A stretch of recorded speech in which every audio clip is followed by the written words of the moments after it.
it always fascinates me when you look at the best speakers in the world, the greatest athletes, anybody who performs at a high level, they've got coaches all around them. Why on earth is it such a foreign idea to have coaches in life? Also, when I, work with people who are flipping real estate or doing some kind of strategy, being able to control when they pay money back. So we teach people that it's important to complete the process of banking and pay money back into your system, but having control about when that happens and have it match what's happening with the opportunities in what you're doing with your investing just really changes the equation in terms of how those investments can play out. What is the true value of having capital available to you? Well, that's an impossible question to answer because you don't know what opportunity is going to come along. And when that opportunity comes along, well, if you've got ready access to a pool of capital that you can decide what you're going to use it for, when you're going to use it, how much value can you place on that? Like, I can't give you an answer because I don't know what opportunities are going to come along. But I just know it puts you in a great position.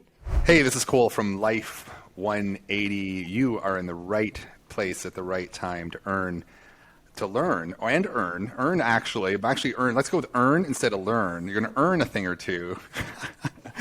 About actually three. You're going to learn a thing or three today about a little old thing called the infinite banking concept. So this is a really rare occasion. I'm going to exclude myself from this because today I'm not an infinite banking practitioner. We're actually in the rare air here of three infinite banking practitioners who are, I would say, pretty well-rounded, but each one of them has their own specific niche. Liz Lamont, real estate. Dan Allen, farming. Vern McCarty, small businesses and families. Because as Vern would say, all small business owners likely have a family. They had to come from somewhere. So we're going to run it down the line. We're going to go ladies first, and we're going to ask the most basic question, the question that all of you wanted an answer to. Why infinite banking, and why infinite banking for your specific area of expertise? Liz Lamont, L2, you're up. Fire away. Thanks, Cole. Yeah, I mean, really it came from personal experience. I'm going to speak to that. I was a real estate investor before I started becoming an infinite banking practitioner and using this in my own life. And I was frustrated that my money was only doing one thing at a time. So I know also that I was giving up control of my capital. So really, infinite banking is a really great asset with any kind of investing, real estate investing in particular, because not only is my money doing more than one thing at a time in the investment and also in my tool that I use for infinite banking, it also gives me control over my capital, and I'm no longer missing out on those sort of opportunities that spring up in the investing world. Wow. Okay. Nuggets. I heard a lot in there. We're going to swing back to the O word. We're going to swing back around to Liz and have her unpack the idea of opportunities and maybe the cost tied to some of those missed opportunities. Dan Allen, you are the next in front of me here in line. Farming. You are living in farm country. We always say that without farmers, we don't have food. Farms feed cities. Why is infinite banking the solution to farmers' problems? All right, thanks, Cole. And yeah, food is kind of critical. I think without it, I think all of us die. So it's kind of a key element. And I was blessed to grow up on the farm, and that's what I was going to do. I was going to be a farmer, and I set off to go to college and learn all about it. And I actually started farming. So I have a real understanding of what farmers are going through, and I just look at now how much things have changed since even the time that I was farming. And when you think about how capital intense all farming operations are, and it's just the volume of the cash flow is huge. Like, there's always money flowing through their hands, but they're keeping very little of it. And that's what I discovered in life, is that, hey, this process that we teach just enables farmers, who are kind of key to our whole society, to be able to keep more and more of the money that's flowing through their hands.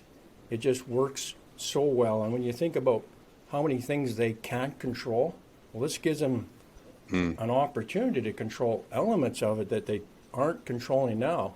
and just reduces the number of things that they aren't controlling. I could go on for a long time, Cole, about why this works for farmers or any business for that matter, but I just love agriculture and I love what farmers do for us.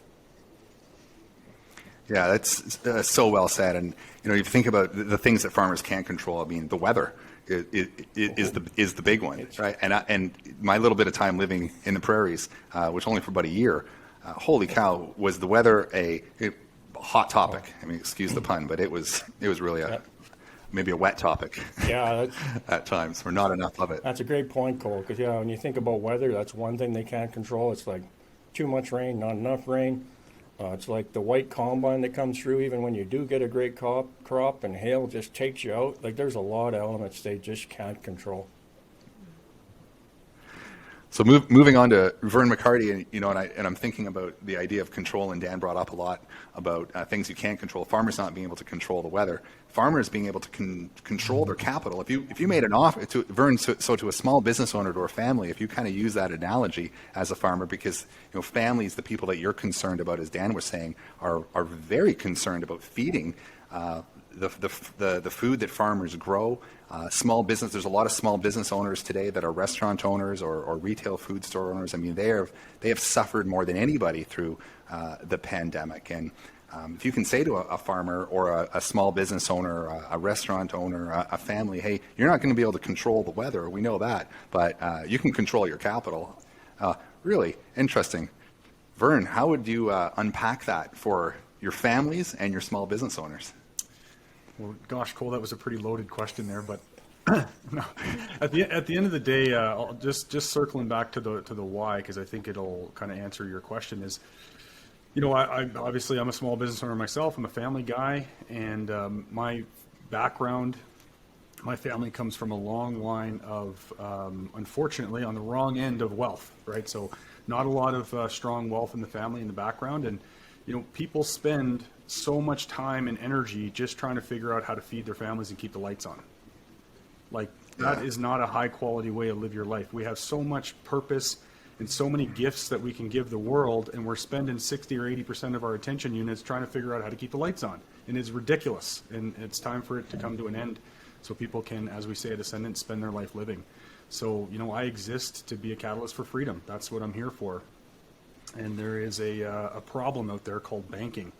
And to steal some words from my good colleagues here, the solution to that problem is the process of becoming our own banker. If we control the banking function in our lives, it just creates a huge amount of freedom and peace of mind and a lot of extra time and energy that you can spend doing other things that serve the world better. So that's why I do what I do.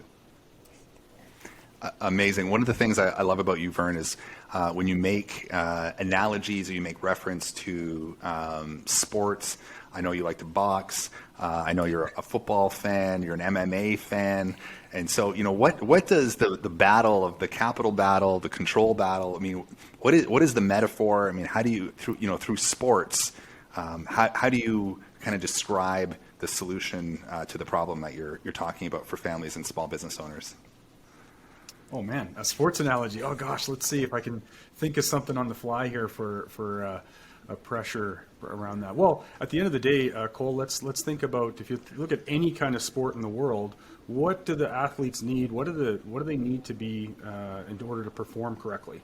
Well, they need high quality food. They need good water. They need good coaching. Well, what do families need? Well, families need all those things too. They need good coaching. They need good guidance to help them get to the next level in life. It always fascinates me when you look at the best speakers in the world, the greatest athletes, anybody who performs at a high level, they've got coaches all around them. Why on earth is it such a foreign idea to have coaches in life? It makes no sense to me. So that's my analogy for you, Cole.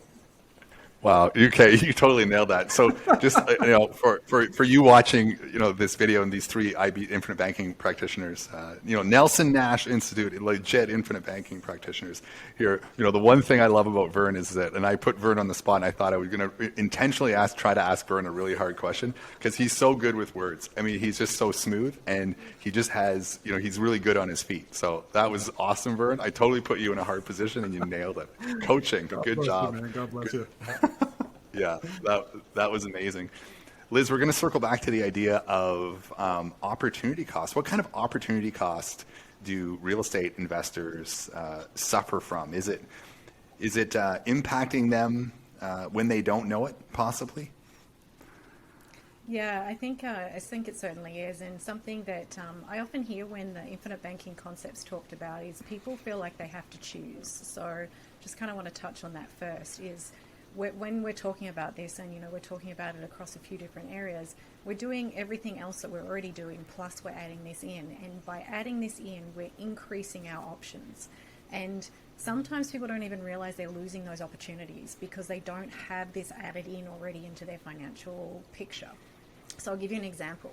So I used to keep money aside for repairs, maintenance, unexpected things in rental properties that I had. But I was always frustrated that money wasn't really doing anything. It wasn't growing. I think we'll all agree that it's been many years since money's actually grown in traditional bank accounts. And so that money was really sitting there not being able to do anything. And then when opportunities came up, it's not like I could go and spend it without risking that something might go wrong in one of my other properties. So there was a lot of money that was just sitting there really idle, and that in itself is not creating opportunity. The other part of the opportunity cost, Cole, is that when we don't control the banking function, then we also don't control the timelines when opportunities appear. So, for example, if you have to go and battle back and forth with lots of paperwork and the changing rules of banking and all of that to access a loan versus filling out a form like you do with once you have an established policy and getting a policy loan sort of in your bank in a short order without any explanation as what you want the money for, that just changes your ability to capitalize on new opportunities that come up. So having those opportunities, and also when I work with people who are flipping real estate or doing some kind of strategy, being able to control when they pay money back. So we teach people that it's important to complete the process of banking and pay money back into your system, but having control about when that happens and have it match what's happening with the opportunities in what you're doing with your investing just really changes the equation in terms of how those investments can play out. So that's how they're really good matched together. Wow, that is a clinical definition of opportunity cost. That is razor sharp right there. Sounds like if it was traveling at 100 miles an hour, the average real estate investor might not know it if it struck them upside the head. But now, hopefully, if you are a real estate investor watching this video, you'll be aware when it's coming. Be aware. Dan Allen, Liz Lamont just talked a lot about banking. Vern talked a lot about banking. Infinite bankers talk a lot about banking. Sometimes I use the analogy when I'm talking to people to try and understand the idea of banking as we describe it. I use farmers as an example. I'll sometimes say, when I was a kid, I wanted to have a bank of candy. I never got candy when I was a kid. I had dreams of having this big bank of candy. Mm-hmm. Farmers, I would say, often they want to have at the end of the season, provided the weather goes well, they want to have a bank of crops. Vern's families, all of our families are clients. We hope they have a bank of capital. How do you describe and how do you go about kind of further unpacking and simplifying and making the relationship to the idea of banking as we describe it? How do you make it relatable kind of to people? What is your strategy when you're talking to farmers or any of your clients to make the idea of becoming your own banker not meaning having to own CIBC or TD or RBC or any other bank for that matter? Yeah. No, that's a really good question, Cole. So when you think about it, farmers have so much capital that they have to, put their hands on to actually do what they do. And, banking goes on all the time, and it's a process they're involved in. And farmers get the picture of, hey, it takes a lot of money to do what I have to do. And so when you start talking to them, because they can relate to a plan, like they always have good plans in place, and they think not just this year, they're thinking about next year, and they're thinking about the year after. And so when you start to speak to them about, hey, how they could utilize this concept where they, over time, gain control. And I'm just thinking of something I heard from Nelson recently in a video that I was watching where he talked about a little bit of difference over a long period of time. How much that makes for you and for farmers. I think it resonates really well when they look at, things like, Liz was talking about control and payments. And they know that, there's a lot of things they can't control. And one of them is that if they have a loan from a commercial bank, for example, and it's for input costs, that note's going to come due at some point. And that date may or may not be an ideal time for them to sell their crop or their produce or their livestock or whatever that may be. Well, this concept gives them the flexibility to decide, like, hey, it's November. November's not a good time for me to sell my crop. I think from what I see and what I understand, March is going to be a better time. So it gives them the flexibility, like the flexibility that comes with what we do is huge for farmers because, it just gives them levers that they can pull when the timing's right. So that's why I think it just resonates so well with farmers. It's the amount of money that flows through their hands. They don't get to keep much of it, but we teach them how to, over time, keep more and more of that, where they can have control. And when you could make it a decision about when I'm going to pay that loan back versus when the commercial bank says I want to pay that back, what kind of peace does that give you when you're running a business? I don't care what kind of business it is, but for farmers and any businessman, that's a huge factor. I'm going to take a little bit of what you said right there and kind of take it one step further in terms of, say, the generational aspect of what we do with banking. And now this would apply, obviously, to Liz and real estate investors. And, really Vern got me thinking about this with his emphasis on families. Farmers obviously have a huge emphasis on families. And, I often think that, you can tell me if I'm wrong, but I think farmers typically have big families so that they have help on the farm. Now, this may be a kind of an antiquated perspective on the industry in general, but what does it look like to generationally the living benefits that you're describing right now? What does it generationally look like to those farmers and the children and their grandchildren? Oh, yeah, that's a huge element. And when you get talking about, one of the key things I've heard from farmers is like, how do I transfer my farm to the next generation without putting them in a huge deficit? So they got to buy the farm again. And that's a real element that they speak often about. In this process, we know that it not only allows them to have access to their equity during their lifetime, but it's also great for estate planning. And when you think about all the challenges of any business, and agriculture in particular, where so often the farmers want that farm to stay intact. They don't want it to have to break up after they, basically leave life, graduate from life. They'd like that farm to stay intact for that legacy. And in order to do that, especially if they have multiple children in their family, it becomes more and more difficult to, do it equitably, where each one of their dependents are, those beneficiaries gets a equal split of what the value of that farm is without breaking it up. And this gives you a great way to manage that risk in a way that it turn out to be fair for everybody involved. And that's one thing I've noticed with farmers. They love that aspect on top of everything else that it does. Just great for estate planning, without a doubt. It's a huge asset for them to own. Yeah. And I think that's something that comes in with, business owners in general, certainly real estate investors. How often have I had the conversation when I've asked people, do you know what your terminal tax liability is?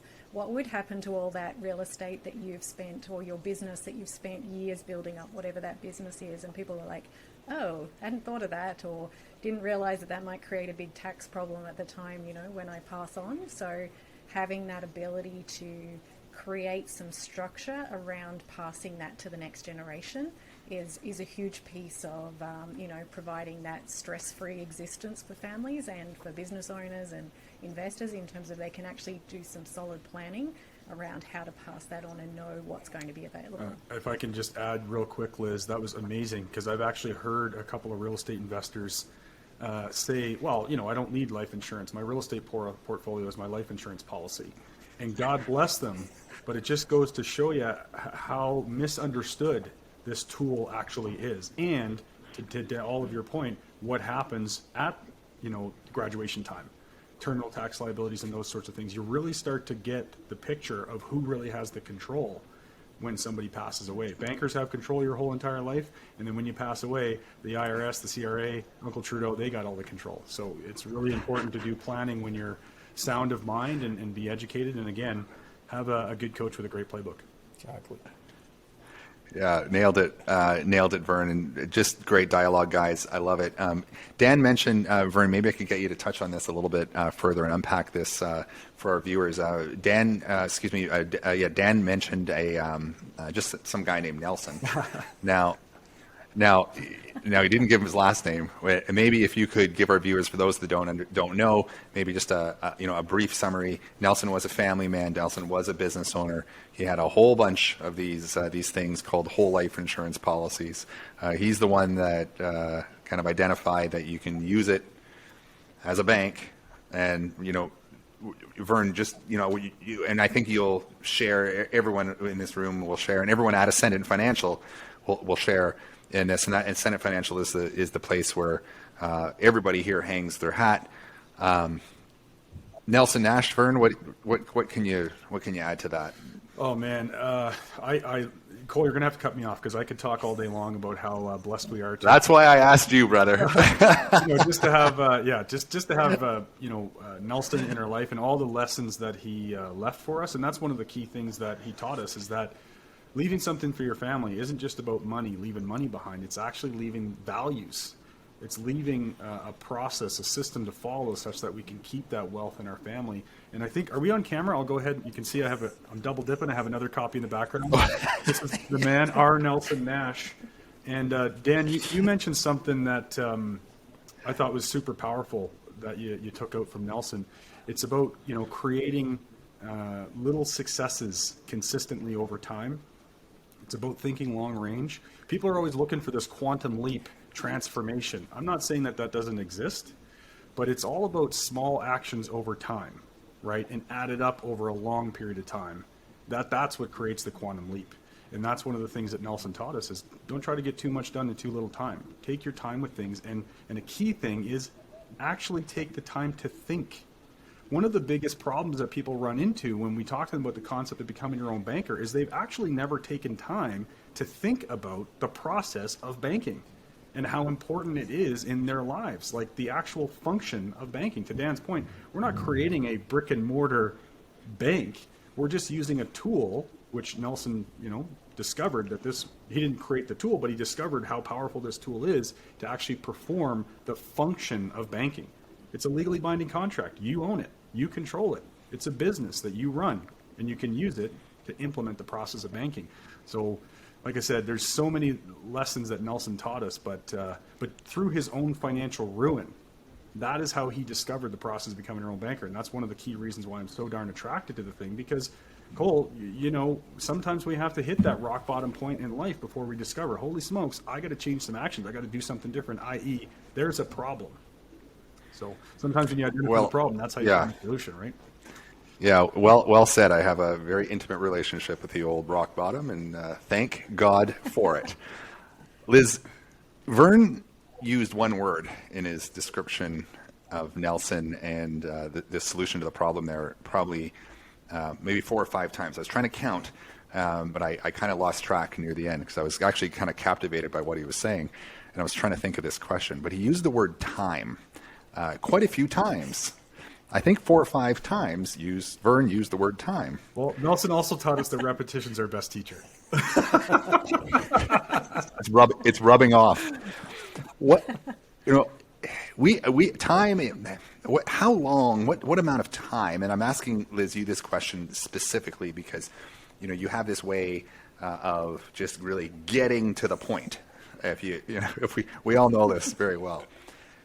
When we talk about time, how long does it take? That's one of the questions a lot of people. Well, how long does it take for me to become my own banker? How long does it take? What amount of time do I need to become profitable, say, as my own banking sister? What can you tell us about time as it relates to banking as described? Yeah, it's an interesting thing. I mean, sort of when we go back and we think about the banking process, as Vern was talking about, nobody has ever said or had the thought, how much time am I going to be putting money into my bank account or my savings account? Like, you hope that there is money coming in there forever. So, relating it in that way is that what we're doing here is we're just changing where the money's flowing, but we still want money to come in consistently for the whole of our lives. Like, that's the ultimate goal, but it's going to take some time to build this business. So if I use the analogy of real estate, when somebody first takes out a mortgage, they expect it's going to take some time before that principal and interest equation starts to shift and they start to see some momentum. This is very, very similar. So it depends on the amount of capital you're putting in, will depend on how long that time is. But it's understanding that it's going to be a number of years. This is certainly not a quick fix. It's going to take some time. It's going to take some consistency. And something that often comes up, people say, well, what's the downside of this process? And the downside of this process is if you don't want to show some consistency with capitalizing your system, right? That's where it wouldn't work. So we work with people who have that desire to be building something over a period of time, because it's not going to happen, in the first year or two. You're going to have access to liquidity very quickly after you put this in place, but it's not going to be all the capital that you've put in at the beginning. And so being able to manage that over time so that you can start to build the system. And certainly when I'm working with investors, we often talk about a strategy of perhaps we're going to start with a combination of things. We're not going to switch completely from one to the other. We're going to do a combined approach in those early years, and then we're going to gradually build up to where we have complete control of this. But that's going to take a number of years until we can start to change what our old habits have been and, change to new ones. There's so much in there that from my understanding of the product side of a life insurance contract, and that it's sometimes easy when you're talking to other people that understand how properly designed whole life insurance works. There's all these kind of product-like kind of questions, concerns, and jargon that you think might answer the time question, but really all it ends up doing for the most part is confusing the mind. And what does a confused mind say? Is it says no. And so Dan, when you're talking, there's two sides to what it is that the infinite banking is defined by kind of two sides. There's the product side, and then there's the concept side of things. What's the easiest way to describe the solution to the problem, or to describe the infinite banking? And I guess the specific question that I'm trying to get to here is that what are the risks for the potential candidates for infinite banking in getting too caught up in the product, trying to understand life insurance speak? Does it serve them? Do they need to know about it? Do your farmers ask you? Do you sit down in a first meeting and are they asking you about paid up additions and offsets and kind of underwriting requirements, for example? Yeah. Well, that's a really interesting question and a heavy question, Cole. So thanks for giving it to me. So as you were speaking, I was thinking of you were due. I was thinking of things like, if you make a decision based on the numbers on a piece of paper, you're probably not making a good decision. So it's about a process.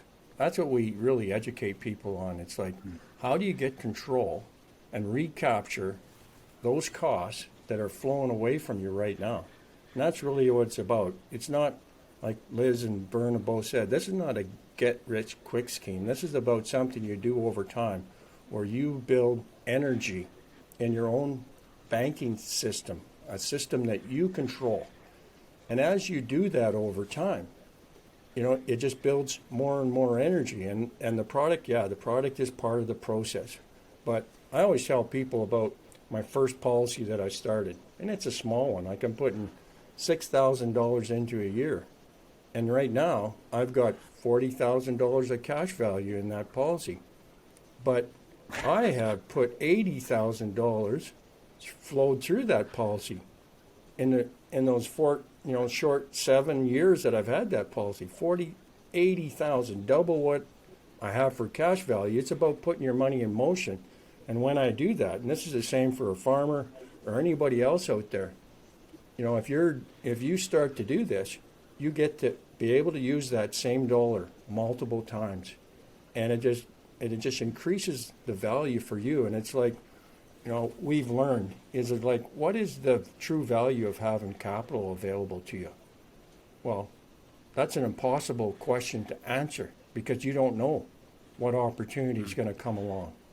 And when that opportunity comes along, well, if you've got ready access to a pool of capital that you can decide what you're going to use it for, when you're going to use it, how much value can you place on that? Like, I can't give you an answer because I don't know what opportunities are going to come along. But I just know it puts you in a great position. And when I think about farmers, there's no shortage of opportunities that are going to come across their plate. So when you think about productivity, for anybody in business, you're always trying to increase productivity. As you get the productivity up, the better things are for you. And let's face it, in today's world, your productivity has to go up just to stay ahead of all the forces that are working against you. So there's going to be a need for technology. That's one thing farmers are seeing all the time. The technology is getting better, and if I can use that technology, I can produce at a higher rate. Well, that comes at a cost. So if you've got this pool of capital set aside that you can control, that puts you in a totally different position than someone else who may get access to the funds they need when they walk down to the commercial bank, or they may not. And some of those terms that are placed on them are going to put them in a different position. So it's really about gaining control over time of a pool of capital that you can put to work in a way that best, serves your business and your life. Hey, Cole, Amazing. Cole, can I just add a word there? Please I do. didn't mean to cut you off. Dan and Liz both said some really great things about the process and trying to keep it simple. You're right. People get caught up in this tool and they complicate the heck out of things. And I try my very best to keep. You know what? I'm a pretty simple guy. I have a very narrow path of things that I'm good at, and I try to stay on that path. Okay. And I want to keep things as simple in life as I possibly can. And I don't know if he created this, but I stole this from a guy named Todd Langford. You guys probably all heard of him. And he always says, look, there's a process and there's a tool. We're talking about the process of banking. You can practice the process of banking using a shoebox. You don't need a policy to practice the concept of becoming your own banker. It has nothing to do with a life insurance policy. That's what Nelson taught us. All you're doing is capitalizing a system. You're building a business. It takes time to build your business. You could put money in a shoebox. You could access money from the shoebox, solve your problem, and then pay that money back with interest. That's called banking. It's just that a shoebox is a place to save money. You could go out and cut your lawn with a pair of scissors if you want to, but you sure as heck want to have that ride-on mower. Now, do you need to know how the engine in a ride-on mower works in order to use the thing? Not really. You just know when you jump on it, it's going to fire up and it's going to cut the grass. Now introduce the policy. The policy is just a tool that we use to implement the process of banking, and it's simply the best tool that we've been able to find so far to implement the process. So, hey, if you have a better one, give us a ring, would you? Exactly. Yeah. That would be great if you can find a better one. Vern, that was fantastic. I think that just pretty much summarized it right there. Very good. So we wanted to keep this video short and sweet. I will give it over to Liz Lamont for any closing remarks, comments. Now, Liz, Dan, and Vern are all infinite banking practitioners at Ascendant Financial. And, so Liz, maybe speak for the group of us here with Ascendant Financial. I mean, what does Ascendant Financial do? We know that you're an expert in real estate, and Dan farming, and Vern families and small business owners. Now, Ascendant Financial, is it an all-in-one type shop? I mean, is it a place you can get an investment into whatever mutual fund of your choice, or is it? It's kind of a rhetorical question because I already know the answer to this, but I just want to kind of hear it from you and maybe kind of describe, what it is that we're doing there and what makes us unique. Yeah, thanks, Cole. So our process is to educate people on the process of becoming your own banker, and to what Vern spoke as well before, is that we don't just stop there. We continue to coach people because it is a process, and it's, there are so many pieces that go with this process, and people come from, farmers, business owners, families. They all have different objectives, and this is a process that we can apply to those, but they need that support to continue to understand and use their own system. We all do this ourselves in our own lives, and we enjoy, coaching Canadians on this concept so that they have the opportunity to really change their financial picture. We also have client coaching sessions that we do, so people get a chance to be part of a community of other people who are doing this, and really get the shared wisdom of our team as well, which is an awesome opportunity for the people that we work with. So good. I'm actually still stuck on thinking about Vern, cutting his grass with a pair of scissors. Pair of scissors. I would love to show up to that party. I kid you not. I stole that because I literally saw my neighbor on his hands and knees cutting his grass with scissors. I don't know if he was doing some kind of art over there or what, but I'm thinking, man, that is not a great tool for that job. That is a lot of pressure. If you're trying to keep up to the Joneses, you're in trouble, brother. Holy cow. All right. Well, enough of that. Let's wrap this up. I know you took a massive amount of value from this. 3 infinite banking practitioners, 3 perspectives, 3 people saying different things about the same thing, which is the solution to a problem. Go ahead and leave us some comments. Please hit that subscribe button and ring that bell. Vern, Dan, and Liz are going to have their specific personal links inside of the show notes, just down below. So go ahead and click those links as well and opt in to the solution to the problem of your life. And Vern, I want to fire away. I want to add one quick word there, Cole. We're going to have our specific links, but we are all Ascendant Financial. We're all a team. We're all building the 10%. And I'm sure you're out there listening. You're like, gosh, I love these people all. Well, we collaborate, by the way. We believe that collaboration eliminates competition. So we're here to work together and help people solve their problem. Just wanted to throw that in there. Well said. And that's it. Mic drop.